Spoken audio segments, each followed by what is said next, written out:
बिस्मिल्लाहिर्रहमानिर्रहीम। अस्सलाम वालेकुम। मैं सद्दाम हुसैन, आप यूट्यूब चैनल देख रहे हैं। ओपन टॉक में बात करेंगे। आज सारा दिन ज़मान पार्क में हुई पुलिस और रेंजर के ऑपरेशन के बाद पीटीआई के कारकुनों डट गए अपनी जगह पे और तकरीबन 24 घंटों से वो लोग बगैर खाने पीने के वहाँ पे डटे हुए हैं और इमरान खान साहब का वो दिफा कर रहे हैं पुलिस और रेंजर से। रेंजर ऐसा इतनी तो आगे नहीं गई। पुलिस को प्रोटेक्ट करने के लिए रेंजर को बुलाया गया। No doubt ranger is a professional एक इदारा है जो कि कुछ भी कर सकता है। जो कि कानूनी माहिरीन ने खान साहब ने अभी अपनी अपील भी दायर की हुई है हाई कोर्ट में, लाहौर हाई कोर्ट में और इस्लामाबाद हाई कोर्ट में, कि उनको अपने इस्लामाबाद आने तक जो है ना प्रोटेक्शन दी जाए। तो ये सारे आज ज़मान पार्क में आँख में चली जा रही है। PSL तक उन्होंने रोक दिया। दूसरी बात अगर देखी जाए तो अदालतें खान साहब को जिन दो चीज़ों की तरफ खान साहब देख रहे हैं वो ये है कि अदालत और इस्टेब्लिशमेंट। खान साहब चाहते हैं कि कोई दरमियानी रास्ता निकालें और सानिया मॉडल टाउन ना हो। जिस तरह सानिया मॉडल टाउन पेश आया था उससे बचा जाए और लोगों को निहत्ते लोगों को खून खराबा भी ना हो। तो खान साहब इस चीज़ की तरफ तवज्जो दे रहे हैं कि इस्टेब्लिशमेंट या अदालत इसमें इंटेरोगेट करे और इसका दरमियाना रास्ता निकाला जाए। इमरान खान एक बहादुर किस्म का इंसान है। 1992 में उन्होंने वर्ल्ड कप जीता था और उसके बाद सियासत में आए। एक इस तरह का बहादुर आदमी है जो वन मैन पार्टी है, वन मैन आदमी है और उसकी बहुत स्ट्रगल है। ना तो हम उसको अकबर परवरी में के दायरे में ले सकते हैं, ना किसी उसने कोई करप्शन का उस पर कोई इल्ज़ाम नहीं आया। कि 3 साल वो हुकूमत में भी रहा है, 3 साल को तो उस पर करप्शन वगैरह के कोई चार्जेस नहीं है। तो शखाना उसका एक बुनियादी हक है जो इन्हीं हुक्मरानों के हाथों से बनाया हुआ एक कानून है। तो उसमें से उसने 50% उसको पे बैक किया है और फिर वो अपने पास रखे हैं। लेकिन इनके हाथ में वो चीज़ें आ गई, लेकिन अभी वो चुप हो गए हैं क्योंकि ये इनके अपने घर इसमें नंगे हो रहे थे। तो खान साहब की अगर बात की जाए तो पाकिस्तान का बच्चा के इंटरनेशनल स्तर पे ही इज़ रिकग्नाइज पर्सनैलिटी।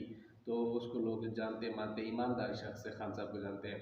और अगर केसेस इस तरह के अगर आप एक इंसान के पीछे 80 केस डाल दें, मेरी बात सुनिए, अगर एक किसी बंदे के पीछे अगर एक झूठी FIR कट जाए तो उससे पूछें कि उसके पसीने छूट रहे होते हैं, इतनी बेचारा परेशान होता है, सारे सोर्सेज अपने इस्तेमाल कर रहे होते हैं।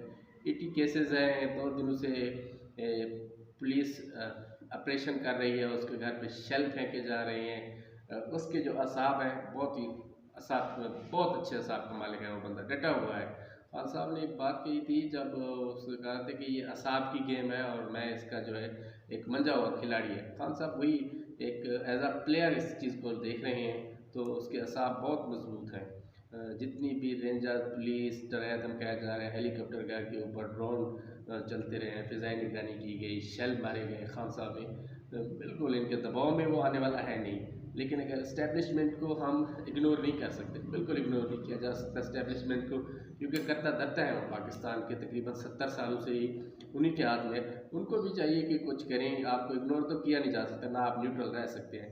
क्योंकि पुराने ज़माने में भी अगर जंगें वगैरह होती थी तो जो फ़ौज का आर्मी चीफ होता था, जब उस इलाके की फतह हो जाती थी तो जो वहाँ पे मुकर्रर करता था तो वो कमांड इन चीफ करता था। वो जो कमांडो होता था तो वही वहाँ पे लोगों को मुकर्रर करता था, वहाँ के गवर्नर बनाता था।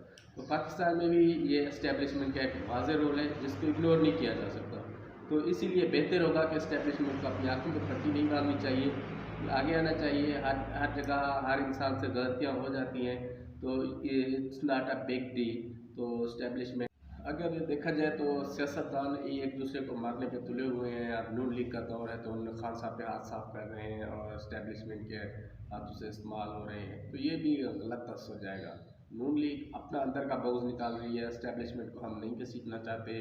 पाक आर्मी एक अच्छा इम्पैक्ट रखती है दुनिया में। हमारे पास बहुत ज़्यादा बहादुर सिपाही हैं और हमारी जो आर्मी है हमें उन पर फ़ख्र है। लेकिन अगर देखा जाए कि उनके कुछ फैसले हुए हैं जो हमें मंजूर नहीं है।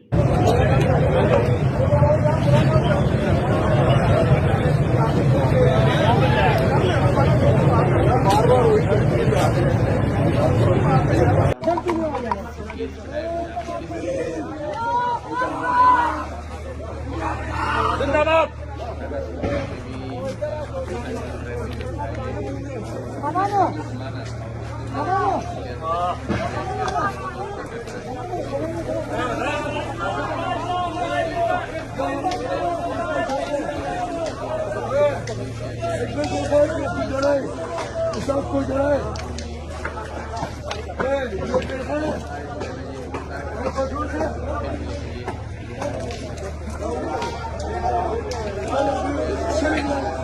करने जा रहे हैं ये जुडिशल ट्रायल, वो आप जितनी जो ट्रायल करने हैं, जहाँ पे खान साहब को घसीटना है, कुछ जो भी आपने दिल की वो निकालनी है निकाल दें, लेकिन इमरान खान आपसे डरने वालों में नहीं है।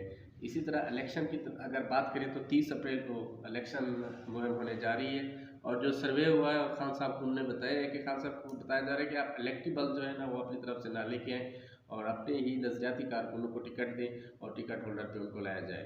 और इमरान खान साहब ने भी इस बात को वाज़ेह किया है कि अगर उनकी गिरफ्तारी मुमकिन हो जाती है तो 6 बंदों की उन्होंने टीम बनाई है, जिसमें शाह महमूद कुरैशी, असद उमर, आज़म सवाती, मुराद सईद और सैफ नियाज़ी शामिल हैं। तो उन्होंने नज़रियाती बंदे अपने शामिल किए, ये लोग फैसला करेंगे, इनके बाद पीटीआई के जो डायरेक्शन चेंज करने का अख्तियार इनके पास होगा। यही चीज़ें हैं। आरिफ अलवी साहब का भी किरदार बहुत वाज़ेह है, बहुत स्ट्रगल कर रहे हैं और इंतकामी कार्रवाई से परहेज़ करनी चाहिए, क्योंकि जो अगर आप किसी का आला कार बनेंगे तो वक्त तो नहीं रुकता मेरे भाई, वक्त ने चलना है, फिर आपके सर पे भी यही चीज़ आ सकती है। तो इंतकामी कार्रवाई से गुरेज करना चाहिए। अगर सिविलियन ही सिविलियन को मारेंगे तो दूसरे के घर से फिर यही होगा, जनाजे ही उठेंगे। पाकिस्तान को अपनी इक़्तिदार को नहीं भूलना चाहिए। पाकिस्तानी इक़्तिदार एक पोटेंशल रखती हैं। पाकिस्तान एक गरीब मुल्क ज़रूर है, लेकिन एक मुस्लिम ममालिक है और यहाँ के लोग बाहिम्मत और बाकिरदार लोग हैं।